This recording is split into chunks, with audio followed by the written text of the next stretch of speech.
ಸರ್ಕಾರದಲ್ಲಿ ಸಚಿವರ ಅಸಮಾಧಾನ ಭುಗಿಲೆದ್ದಿದೆ. ಖಾತೆ ಹಂಚಿಕೆ, ಸೂಕ್ತ ಖಾತೆ ಸಿಗದೇ ಇರುವುದಕ್ಕೆ ಸಚಿವರು ಸಿಟ್ಟು ಹೊರಹಾಕ್ತಾ ಇದ್ದಾರೆ.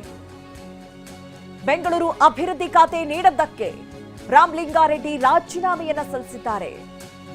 ಮತ್ತೆ ಆಹಾರ ಖಾತೆಯನ್ನ ನೀಡಿದ್ದಕ್ಕೆ ಮುನಿಯಪ್ಪ ಬೇಸರ ಹೊರಹಾಕಿದ್ದಾರೆ. ಸರ್ಕಾರ ರಚನೆಯಾದ 2 ದಿನಗಳಲ್ಲಿ ಅಸಮಾಧಾನ ಭುಗಿಲೇಳ್ತಾ ಇದೆ. ರಾಹುಲ್ ಅಂಗಳ ತಲುಪಿದೆ ಸಚಿವರ ಅಸಮಾಧಾನ. ರಾಹುಲ್ ಮುಂದೆ ಮುನಿಯಪ್ಪ ತೀವ್ರ ಅಸಮಾಧಾನವನ್ನ ಹೊರಹಾಕಿದ್ದಾರೆ. ನೋಡಿ, 2 ದಿನ ಸರ್ಕಾರ ಫಾರ್ಮ್ ಆಗಿ ಡಿಕೆ ಶಿವಕುಮಾರ್ ಅವರು ಸಿಎಂ ಪಟ್ಟಕ್ಕೇರಿ 2 ದಿನ ಆಗಿದೆ. ಖಾತೆ ಹಂಚಿಕೆ ನಿನ್ನೆ ಆದಂಥದ್ದು.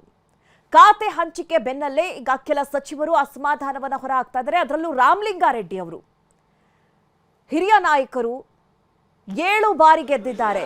ಅವರಿಗೆ ಸೂಕ್ತವಾದ 7-8 ಬಾರಿ ಗೆದ್ದಿರೋದು, ಸೂಕ್ತವಾದ ಸ್ಥಾನಮಾನ ಸಿಗಬೇಕು, ಜೊತೆಗೆ ಅವರು ಬಯಸಿದಂತಹ ಖಾತೆಯನ್ನ ನೀಡಬೇಕು ಅನ್ನುವಂಥ ರೀತಿಯಲ್ಲಿ ಈಗಾಗಲೇ ರಾಜೀನಾಮೆಯನ್ನ ಸಲ್ಲಿಸಿದ್ದಾರೆ. ಬೆಳಗ್ಗೆ ಸುದ್ದಿಗೋಷ್ಠಿ ಮಾಡಿದ್ರು, ಮಾತನಾಡಿದ್ರು.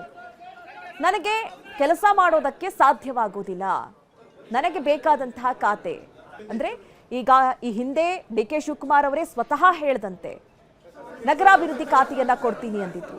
ಆದ್ರೆ ಅದನ್ನ ನೀಡಿಲ್ಲ ಅನ್ನುವಂತಹ ಮಾತನ್ನ ಹೇಳಿ ರಾಜೀನಾಮೆಯನ್ನ ಸಲ್ಲಿಸಿದ್ದಾರೆ.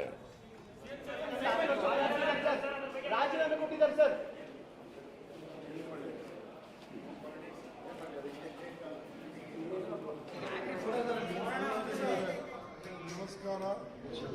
ನಾನು ಇವತ್ತು ನಾಮಿನೇಷನ್ ಫೈಲ್ ಮಾಡಿದ್ದೇನೆ ಮತ್ತು ಬಹುಶಃ ನಮ್ಮೆಲ್ಲ ಶಾಸಕರು ಮತ್ತು ನಮ್ಮ ನಾಯಕರು ಸೇರಿ ನನ್ನನ್ನು ಆಯ್ಕೆ ಮಾಡಿದ್ದಾರೆ. ಈಗ ಚುನಾವಣೆ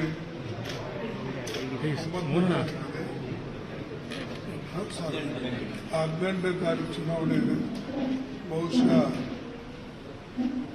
18ನೇ ತಾರೀಕಿನೂ ಕೂಡ ಎಲ್ಲ ಒಕ್ಕಟ್ಟಾಗಿ ಒಂದಾಗಿ ಕಾಂಗ್ರೆಸ್ ಅಭ್ಯರ್ಥಿಗೆ ಗೆಲ್ಲಿಸ್ತಾರೆ ಅಂತೇಳಿ ನನ್ನ ವಿಶ್ವಾಸ ಇದೆ. ಅದಕ್ಕೆ ನಿಮ್ಮೆಲ್ಲರ ಬೆಂಬಲನೂ ಕೂಡ ಬೇಕು. ಅದಕ್ಕೆ ನಿಮ್ಮೆಲ್ಲರಿಗೆ ಧನ್ಯವಾದ.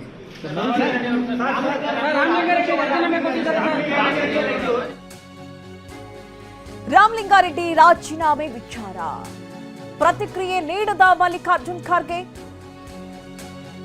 ರಾಮಲಿಂಗಾರೆಡ್ಡಿ ರಾಜೀನಾಮೆ ವಿಚಾರಕ್ಕೆ ಸಂಬಂಧಪಟ್ಟಂತೆ ಅಲ್ಲಿ ಮಾಧ್ಯಮದವರು ಪ್ರಶ್ನೆ ಮಾಡ್ತಾರೆ. ರಾಜೀನಾಮೆ ಕೊಟ್ಟಿದ್ದಾರೆ, ಏನ್ ಹೇಳ್ತೀರಾ ಅಂತ. ಆದ್ರೆ ಮಲ್ಲಿಕಾರ್ಜುನ್ ಖರ್ಗೆ ಅವರು ಅದಕ್ಕೆ ರಿಯಾಕ್ಟ್ ಮಾಡಿಲ್ಲ, ಹಾಗೆ ವಾಪಸ್ ಆಗಿದ್ದಾರೆ. ಅವರು ಇವತ್ತು ರಾಜ್ಯಸಭಾ ಸ್ಥಾನಕ್ಕೆ ಅರ್ಜಿಯನ್ನ ಸಲ್ಲಿಸಿದ್ರು, ನಾಮಿನೇಷನ್ ಅನ್ನ ಮಾಡಿದ್ರು. ಹಾಗಾಗಿ ರಾಹುಲ್ ಗಾಂಧಿ ಅವರು ಇವತ್ತು ರಾಜ್ಯಕ್ಕೆ ಭೇಟಿ ಕೊಟ್ಟಂಥದ್ದು. ಇವತ್ತು ನಾಮಿನೇಷನ್ ಆದ ನಂತರದಲ್ಲಿ ಈಗ ಮಾತನಾಡಿದ್ರು, ಗೆಲ್ಸ್ಕೊಂಡು ಬರ್ತೀರಾ ಅನ್ನುವಂತಹ ನಂಬಿಕೆ ಇದೆ, ಆತ್ಮವಿಶ್ವಾಸ ಇದೆ ಅನ್ನುವಂತಹ ಮಾತನ್ನ ಮಲ್ಲಿಕಾರ್ಜುನ್ ಖರ್ಗೆ ಅವರು ಹೇಳಿದ್ರು. ಆದ್ರೆ ಈ ಸಂದರ್ಭ ರಾಮಲಿಂಗಾರೆಡ್ಡಿ ಅವರ ರಾಜೀನಾಮೆ ಕುರಿತಂತೆ ಮಾತನಾಡಿಲ್ಲ.